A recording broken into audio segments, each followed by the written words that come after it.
Começa agora uma nova edição do Bom, o Mau e o Vilão. Olá, Miguel Pinheiro, bom dia. Bom dia. Miguel, o teu bom é Aguiar Branco? Sim, é José Pedro Aguiar Branco, porque, enfim, como os nossos ouvintes já terão percebido, há uma guerra interna na Comissão Nacional de Eleições. Enfim, há queixas de descontrole financeiro, queixas de falta de transparência. A coisa está tão feia que o Presidente do Parlamento determinou a realização de uma auditoria, tendo em conta que a CNE é um órgão externo tutelado pela Assembleia da República, segundo parece, José Pedro Aguiar Branco até admite vir a propor a extinção da Comissão Nacional de Eleições. E eu acho que seria uma belíssima ideia, porque a CNE tem um longo historial de decisões incompreensíveis. Eu quero só lembrar duas, para as pessoas que nos estão a ouvir, duas decisões da CNE nas últimas eleições europeias. A primeira foi esta. Quando foi votar, a cabeça de lista do PS, Marta Temido, disse o seguinte: quanto melhores os nossos resultados, melhor defendidos estarão os portugueses e os europeus. E a CNE achou que isto violava a lei, certo? E ordenou, este aqui é o ponto delicado, ordenou aos órgãos de comunicação social que pura e simplesmente deixassem de dar estas declarações, como se os jornalistas estivessem sujeitos aos serviços de censura de uma ditadura. Portanto, aquilo aconteceu, Marta Temido disse aquilo em público e os jornalistas tinham que censurar aquilo. Não podiam passar aquela informação. Nós aqui no noticiário não podíamos passar. No site, imagino que quisessem que apagássemos a notícia. Enfim, nem sei bem, porque obviamente nem vale a pena ligar a uma coisa destas. Mas é assim que a CNE vê o jornalismo numa democracia. E segunda decisão, ainda mais, esta ainda é mesmo de gargalhada.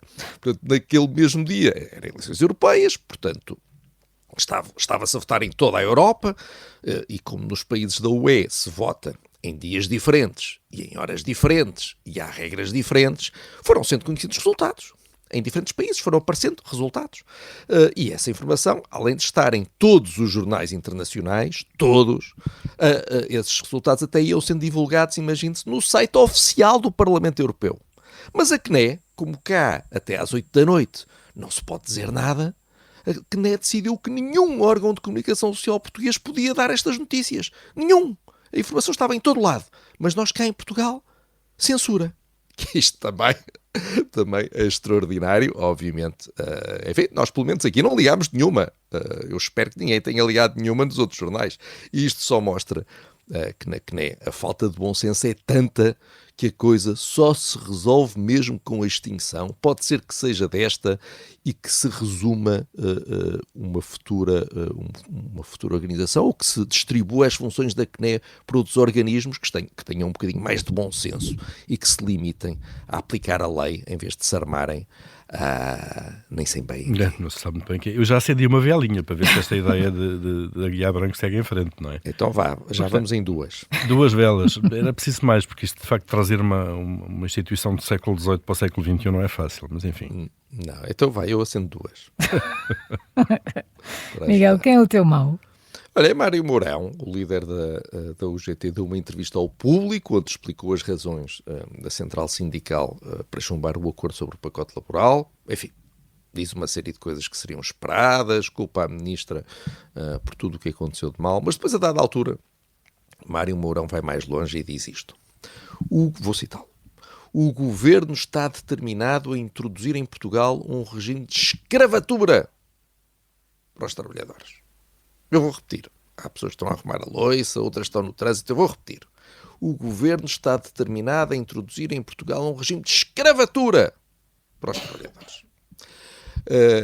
É claro que nós devemos dar um desconto aos exageros retóricos. Quem nunca usou um exagero retórico? Eu sou o último a poder falar. Mas o uso desta expressão é muito revelador. Porque, obviamente, alguém que acredita numa coisa destas nunca poderia chegar a um acordo, e esta frase também nos ajuda a perceber melhor a cabeça de Mário Mourão, porque se é assim que pensa o líder da UGT, não é o da CGTP, é o da UGT, então realmente não vamos lá. Isto foi a propósito do Banco de Horas. Portanto, Mário Mourão acha que o Banco de Horas individual, negociado, certo. se for coletivo, tudo bem. Claro, coletivo, sim. Mas individual é uma forma de escravatura. Só mostra que seria impossível desde o início um acordo. Com o GT a pensar desta maneira, não dá. Claro. E o que é que, se o GT acha que isto é escravatura, o que é que achará das outras propostas? Com certeza. Miguel, o teu vilão publicou um texto. Foi um textinho, não é? O PCP é o vilão, porque este fim de semana muita gente ficou chocada com a reação pública dos comunistas à morte de Carlos Brito. Carlos Brito foi militante do partido durante 48 longos anos. Na ditadura viveu 10 anos na clandestinidade, foi torturado, esteve 8 anos na prisão, aliás, de onde fugiu de forma audaciosa. Depois esteve exilado no estrangeiro. Em democracia foi diretor do Avante, que é o jornal do partido, foi líder parlamentar durante 15 anos, chegou a ser candidato à presidência da República, fez parte do Comitê Central do partido ao longo de décadas e, mais importante do que tudo isso, foi uma espécie de braço direito de Álvaro Cunhal, tinha um gabinete mesmo ao lado do líder na sede do partido. E depois, entretanto, claro, toda a gente sabe, Carlos Brito entrou em dissidência com o PCP. Agora, depois da morte de Carlos Brito, aos 93 anos, o PCP publicou uma curtíssima nota no site do partido com o título "A pedido de vários órgãos de comunicação social sobre o falecimento de Carlos Brito". Portanto, se não houvesse pedido nenhum de órgãos de comunicação social, o PCP nem dizia nada. E o texto tem apenas um parágrafo, eu vou lê-lo, isto é muito rápido. Sem prejuízo das conhecidas diferenças e distanciamento político, registamos em Carlos Brito o seu percurso antifascista e a sua contribuição na Revolução de Abril, nomeadamente no plano parlamentar.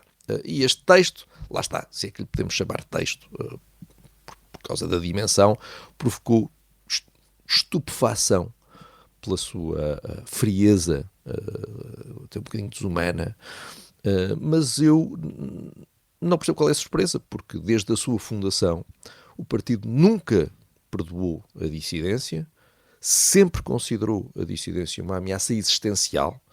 Durante a ditadura, o PCP viu os dissidentes como traidores que poderiam expor a organização à polícia política. Um dissidente era alguém que sabia demais e que, portanto, se falasse com a PIDE, poderia levar à desarticulação do partido. E, portanto, a dissidência era o pior que podia acontecer. E em democracia, o PCP vê os dissidentes como infiéis que também podem contribuir para a destruição do partido, especialmente aqueles que conhecem os segredos todos. Carlos Brito conhecia os segredos todos. E bem se vê como é que o PC reage com outros dissidentes que conhecem os segredos todos e que começam a contar aquilo que sabem. Por isso é que eu acho que só os ingênuos é que se indignam com o que aconteceu, porque o PCP sempre foi assim. O PCP sempre foi assim. E quem acha que o PCP é um partido fofinho, está muito enganado. Pois, isto leva-nos também para a questão da intolerância democrática, não é? Sobretudo aí. É, mas aquilo, enfim, é um partido especial. Sui O generis. PCP é um partido especial. E, portanto, estas coisas são mesmo assim. Vamos ao resumo. O bom desta segunda-feira é José Pedro Aguiar Branco, o mau é Mário Mourão e o vilão de hoje é o PCP. Foram as escolhas do Miguel Pinheiro. Nas manhãs 360 e que também pode ouvir em podcast.